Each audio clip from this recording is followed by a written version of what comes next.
When Arsenal announced the signing of Christos Tzolis, the reaction wasn't excitement. It was who? For a lot of Arsenal supporters, one memory immediately came to mind.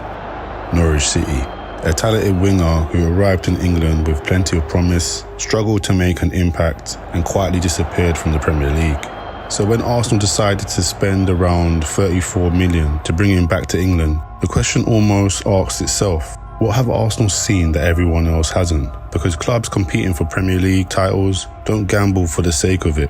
Every transfer is backed by months of scouting, data, and conversations behind the scenes. Fans weren't even sure any other big clubs were in for him. This wasn't a sentimental second chance. They believe he's already become a different player, and that's exactly why this transfer deserves a closer look.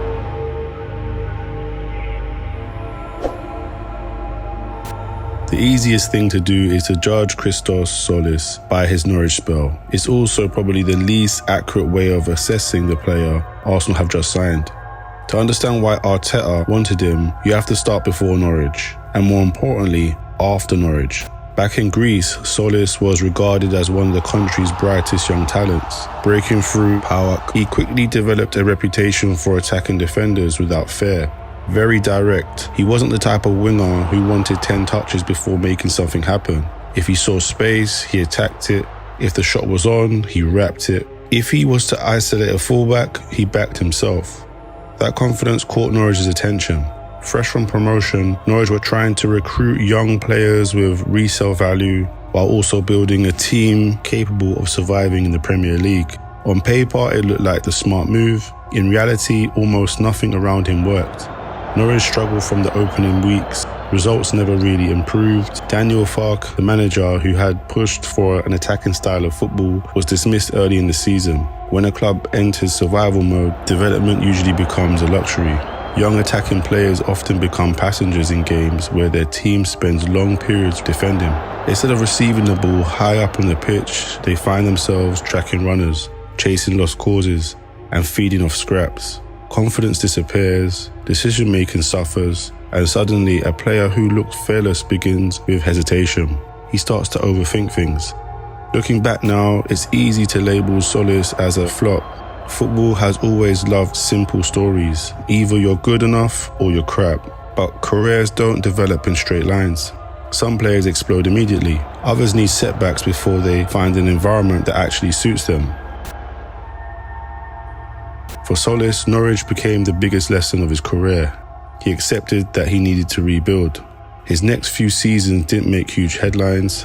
There wasn't a dramatic comeback overnight. There wasn't one magical performance that suddenly changed public opinion. Instead, there was something far more valuable: consistent football. He spent time on loan, learning different systems, adapting to different leagues, and gradually rebuilding the confidence that had disappeared in England. Sometimes football development isn't about becoming more talented, it's more mental, becoming calmer, learning when to dribble, not forcing things, learning when to release the ball, learning how to influence games even when you aren't scoring. Those are qualities that usually come with experience rather than natural ability. By the time Club Brugge brought him to Belgium, Tzolis wasn't trying to prove people wrong. The pressure was off. He was simply becoming a better footballer. And that's where Arsenal scouts really started paying attention. Over the next 2 seasons, his numbers improved dramatically. Goals became regular, assists followed, but statistics only really tell part of the story. What really changed was the way he played. The teenager who relied almost entirely on pace, though not the fastest player by far in his position, had to develop into a much more complete attacker. He began timing his runs into the box far better. His movement without possession improved enormously. Instead of waiting wide for the ball, he constantly attacked spaces between defenders. He became more comfortable arriving at the back post. His pressing became more aggressive, more direct. His defensive work improved. Most importantly, his decision-making became quicker.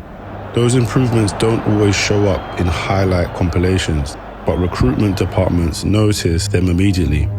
Modern scouting isn't simply about who scores the most goals. It's about identifying players whose habits fit your football team. That's exactly where Arsenal became interested. Because if you watch Arteta's Arsenal, the demands placed on wide players are very different from most teams. You're expected to rotate positions. Sometimes you'll become almost a second striker. And Arteta's men are drilled to defend exactly with the same intensity as they attack. Fans hope Tzolis' direct approach and shooting on sight style won't be drilled out of his play due to the heavy demands, but every movement has purpose. Every run creates space for somebody else. That's why Arsenal's recruitment often surprises people. They're not always buying the biggest names, they're buying football intelligence. Tzolis has big shoes to fill after the departure of Trossard. He will need to emulate at minimum Trossard's clutch work to be deemed as an Arsenal favourite. That's also why judging him purely on Norwich misses the point entirely. The player Arsenal have signed isn't the 19-year-old who struggled in a relegation battle. It's a 24-year-old who spent years rebuilding both his game and his confidence. And that's where the real conversation begins. Because the biggest question isn't whether Tzolis has improved. It's whether those improvements are enough to succeed under the most demanding managers in world football. Because improving as a footballer is one thing. Convincing Mikel Arteta you're ready to play for Arsenal is something completely different. If you watch his performances at Club Brugge, you'll notice he isn't constantly demanding possession anymore. Instead, he's always scanning, checking where the fullback is, checking where the centre-back is. Then almost without warning, he's gone. Sometimes it's a late arrival at the back post. Sometimes he simply drags a defender 5 yards away, creating space for someone else to attack. Those little movements rarely make highlight reels, but they're exactly the sort of details coaches obsess over.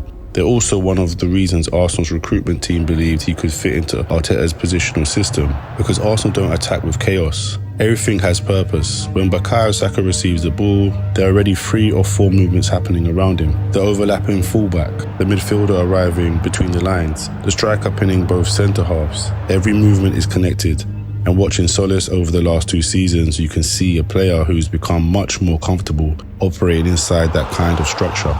He's still direct. He still wants to attack defenders, but he now chooses his moments far more than he did during the first spell in England. That's probably the biggest difference between the player Norwich signed and the player Arsenal are getting. Back then, this game relied heavily on raw talent. Today, it relies on just as much timing, intelligence, and decision-making. That's exactly the kind of evolution Arsenal wanted to see before committing to a deal like this. So, where exactly does Tzolis fit into Arsenal's side? Because despite what some people might think, Arsenal haven't signed him to sit on the bench. They've signed him because they believe he makes their attack stronger. He's very direct. Gyökeres is also direct. Are we seeing a more direct forward line at Arsenal? At first glance, the obvious comparison is Gabriel Martinelli. They're both explosive and they both make aggressive runs into the penalty area. But if Arteta sees Tzolis as simply another Martinelli, then Arsenal haven't really solved anything. What makes this signing interesting is the flexibility it gives Arsenal. For years, Bukayo Saka has carried an enormous workload. He's virtually carried the team.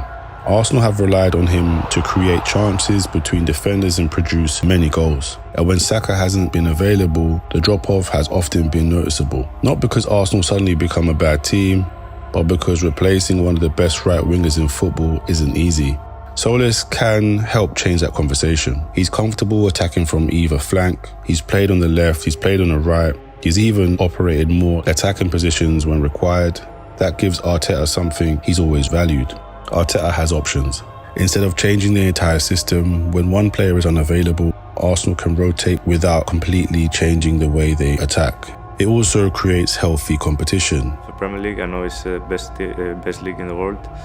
Of course, it's different if you play for Norwich and Arsenal. I think it's you have the ball more as a player of Arsenal, so we attack more the ball, more the other teams.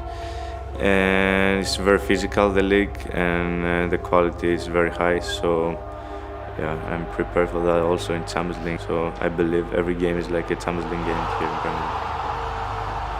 We've seen players dominate one league before, struggling in another. We've seen expensive signings fail to live up to expectations. And we've also seen players written off too early, only to come back stronger than anyone imagined. So it's fair to ask the question, can Christos Tzolis really do it in the Premier League? The honest answer is nobody knows. The Belgian Pro League is a different challenge. The intensity of the Premier League is higher. The mental pressure is stronger. Social media pressures especially, those get overlooked. Defenders are much quicker. The physical demands are greater. And at Arsenal, every mistake is magnified. Expectations are completely different. And the fan base is one of the biggest fan bases in the world. He's no longer playing for a club hoping to finish near the top of the table or to win a Belgian league. He's playing for a club expected to compete every single season, domestically and in Europe. That's pressure. But maybe that's exactly why Arsenal are prepared to make this move, because they're not judging Christos Tzolis on what happened when he was 19. They're judging the player on his incredible GA he received with his spells in Belgium. Someone who's experienced failure, accepted it, worked his way back, and developed into a far more complete footballer. Sometimes a player's first spell in England tells you exactly who they are. Sometimes it simply arrives before they're ready. Arsenal are betting that this is the second scenario, that the difficult years have already happened, that the lessons have already been learned, and that the version of Christos Tzolis walking through the doors at London Colney is a completely different footballer from the one who left Norwich a few years ago. Whether they're right, we'll find out soon enough. One thing is for certain, as always, this isn't a signing based on hope. It's a signing based on years of development that most football fans simply haven't been watching. And that's why Arsenal believe they've signed much more than a player with something to prove. They believe they've signed a player who's finally ready. Thank you so much for watching. Make sure you subscribe to the channel. Let me know your thoughts in the comments. Do you think Christos Tzolis has what it takes to succeed at Arsenal? Or do you think this is a gamble that won't pay off? I'll see you in the next one. Peace.